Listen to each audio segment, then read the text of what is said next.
Hey, all you cool cats and kittens. It's your favorite history teacher back at you again with another historical video. Today, we are still talking about revolutions and the small revolutions that occur shortly after Napoleon was exiled. Europe, guess what? Gets sick with revolution one more time. So, I'm here to talk about that, and you're here to take some notes. So let's get into it. We're starting a new chapter. So today's a two title note day. So put this title up on the upper part of your margin, right? Up at the top. Industrialization and nationalism. We are going to talk about industrialization next unit, or I mean, it's very short.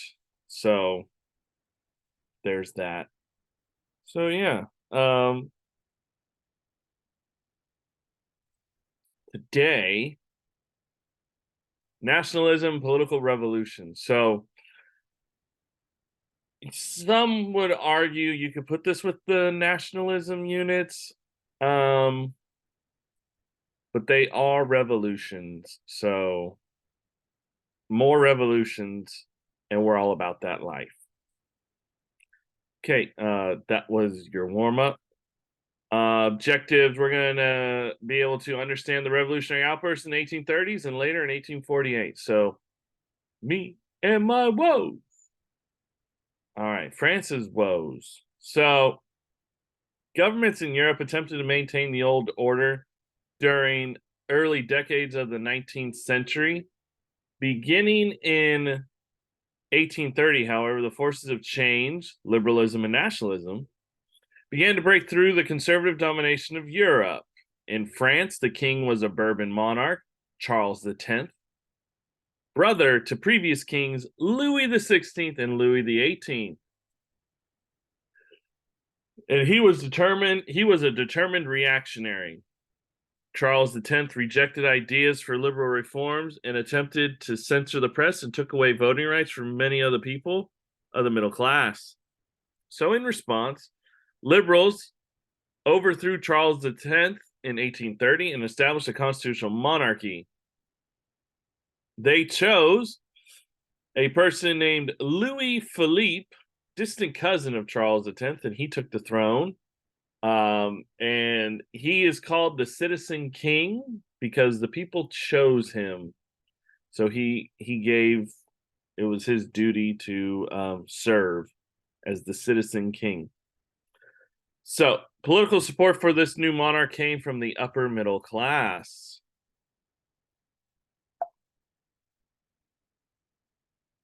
So that's Charles X. Ooh, very fashionable. That's Louis Philippe. Notice he's wearing pants like the sans culotte.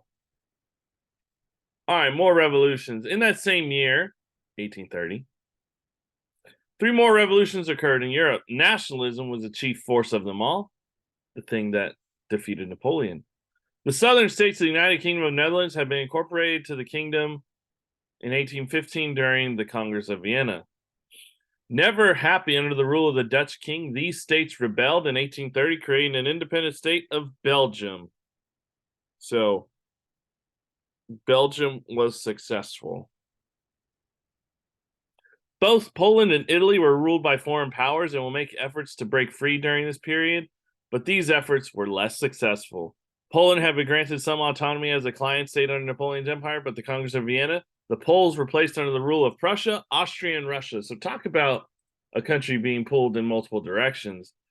They weren't even on their own. They weren't even their own country, right? They got some autonomy under Napoleon, and then after Napoleon goes away, Prussia, Austria, and Russia are like, mine.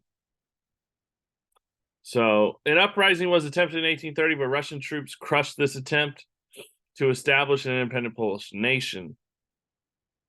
Italy, during this time period, was ruled by a collection of small kingdoms and aristocratic states. Much of the northern part of the peninsula was governed by the Austrian Empire.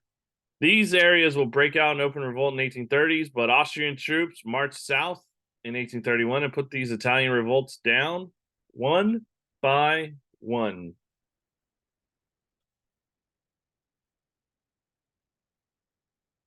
So this is the Kingdom of Netherlands, aka Holland, up top, and Belgium is what broke free. France is down here. This is how Poland was divided after the Congress of Vienna. And this is all the different states of Italy. So you have the Kingdom of Lombardy and Venetia under the Austrian crown. You got the Kingdom of Sardinia. You have the Duchy of Lucca, the Duchy of Massa and Carrara, the Duchy of Parma, the Duchy of Modena. You have the Papal States, Corsica. Okay, that was where Napoleon was born. And here's Elba, if you remember that. That's where he was exiled. You got the Grand Duchy of Tuscany. You got the Kingdom of Two Sicilies. So, yeah, lots and lots of division. All right, turbulent times, 1848. What a time to be alive.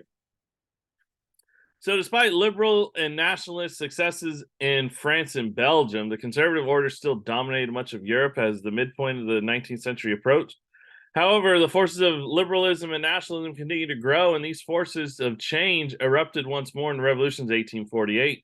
Revolution in France was again the spark for the revolution in other countries.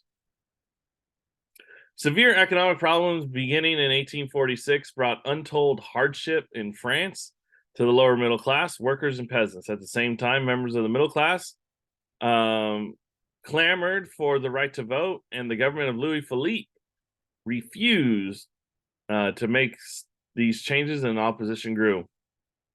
The monarchy would finally be overthrown in 1848, and a group of moderate and radical Republicans set up a provisional or temporary government. The Republicans were the people who wanted France to return to the government of elected leaders and representatives. The memory of the French Revolution and early attempts at creating a republic still remains strong. The provisional government called for the election of representatives to a constituent assembly that would draw up a new constitution, and election to be determined by universal male suffrage, meaning all men could vote. The provisional government also set up national workshops to provide work for the unemployed.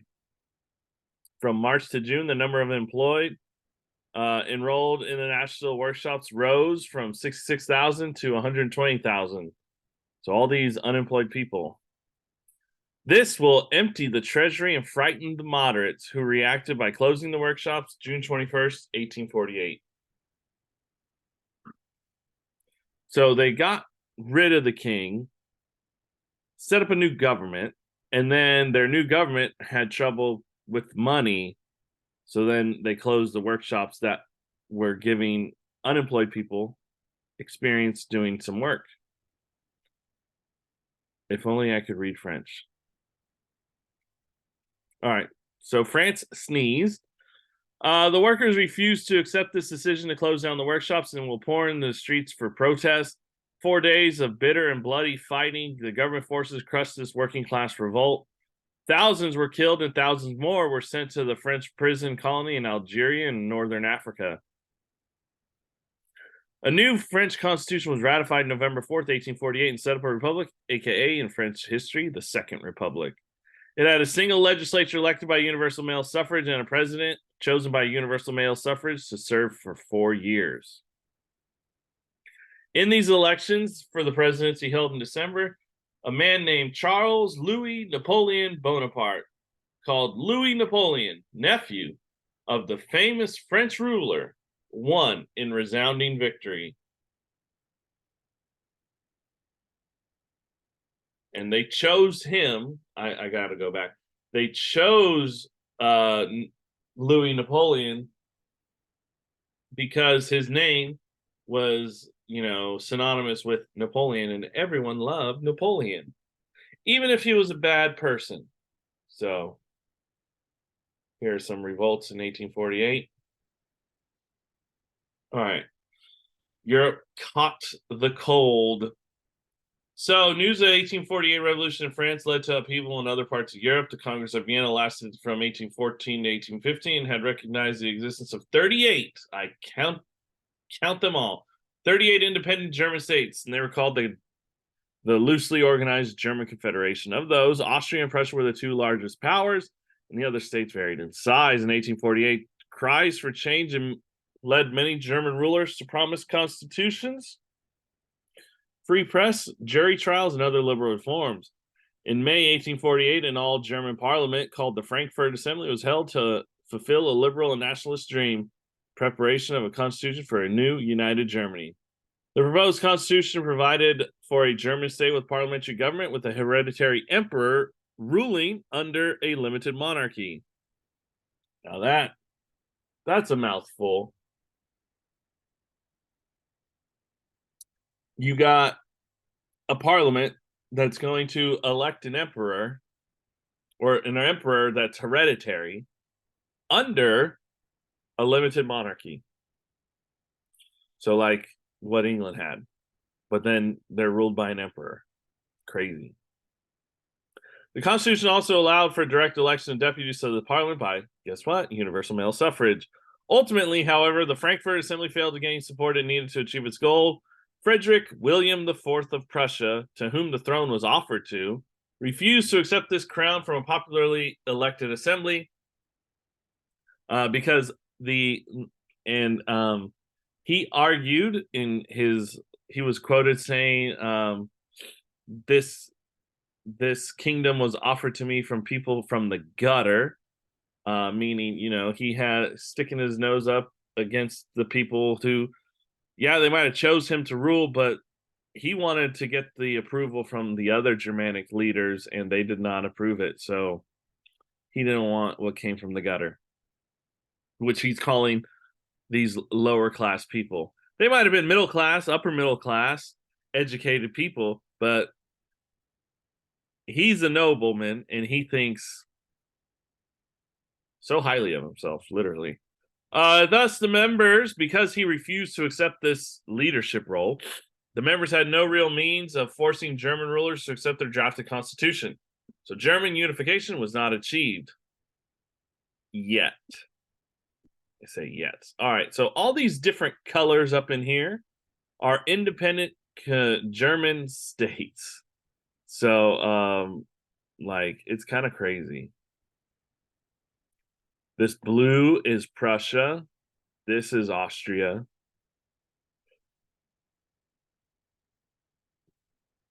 Here's the the Frankfurt Assembly. That's Frederick William IV.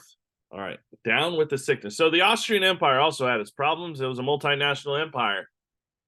A collection of different peoples, including Germans, Czechs, Magyars, which are Hungarians today, Slovaks, Romanians, Slovenes, Poles, Croats, Serbs, and Ruthenians or Ukrainians and Italians, all into one. That's crazy. However, only the German-speaking Habsburg dynasty held the empire together. The Germans, although only a quarter of the population, played a leading role in the Austrian Empire in governing it. In 1848, in March, demonstrations erupted in the major cities. To calm the demonstrators, the Habsburgs court dismissed Clemens von Metternich, the Austrian foreign minister, who fled to England in return. So, across the empire, in cities like Vienna, revolutionary forces took control of the capital and demanded a liberal constitution. In Hungary, to appease the revolutionaries, the government gave Hungary its own legislature. And in Bohemia, the Czechs clamored for their own government. Austrian officials had made concessions to appease the revolutionaries, but were determined to reestablish their control over the empire. So they said, yeah, you can have this, and then they pulled the carpet from underneath them. Again, it wasn't written anywhere that they were going to be promised these things, so you could say something and do something totally different during this time period. So in June 1848, Austrian military forces crushed the Czech rebels in Prague. By the end of October, the rebels in Vienna had been defeated as well. And with the help of 140,000 Russian soldiers, the Hungarian revolutionaries were subdued 1 year later in 1849. So the revolutions in the Austrian Empire failed. Here's the House of Habsburg. It's crazy. It's weird. Here you got the Vienna Revolution. This is the Hungarian Revolution. That's the Czech Revolution. All right, let's talk about Italy. So the Congress of Vienna had set up 9 states in Italy that were divided among the European powers. These states included the Kingdom of Piedmont in the north, the two Sicilies, Naples and Sicily, the Papal States, a handful of other small states, the northern provinces of Lombardy and Venetia, which were now a part of the Austrian Empire. In 1840, revolts broke out against the Austrians in Lombardy and Venetia. Revolutionaries in other states, Italian states, also took up arms and sought to create a liberal constitution and a unified Italy. Because if you didn't know, now you know, Italy hadn't been united since the Roman Empire. Like, that's crazy. By 1848, however, the Austrians had reestablished complete control over Lombardy and Venetia, and the old order prevailed, and the Italian Revolution failed once again. So this, again, is kind of a similar map that I showed you earlier.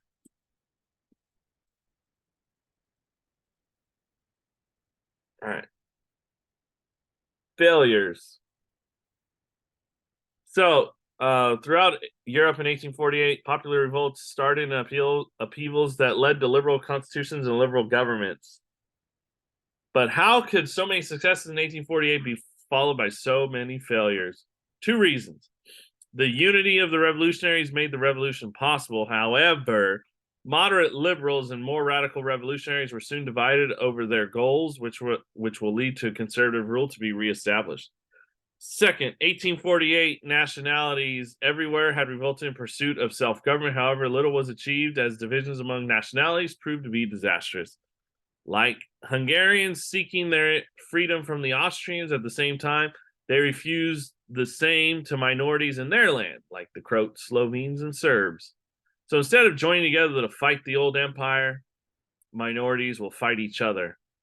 And eventually the old order prevailed. Even with conservative governments in place, the forces of liberalism and nationalism continued to work in the background and influence political events in that time period. And, you know, there's my stepbrother's GIF. I finally figured out how to attach a GIF. This is crazy. Mr. Ovalle is on to something. Ooh, and we're done. So, yeah. Hopefully you guys, it was a quick one, I think, somewhat. Talked really fast for you, but talking about more revolutions and stuff just hit the fan real quick. So, those countries that we talked about, more so Germany and Italy, those will come up again later in a couple units. So if you could remember some of those, just know that they weren't successful, but they will be successful later on. Okay. Your homework, I don't have the book open, but I do remember it's on page 187. I think it's 2 through 4. So if you're watching this at the end, page 187, 2 through 4 is your homework. So yeah, hopefully you guys did enjoy that. If you did, make sure you hit that like button, leave a comment, subscribe. I'll see you in the next one.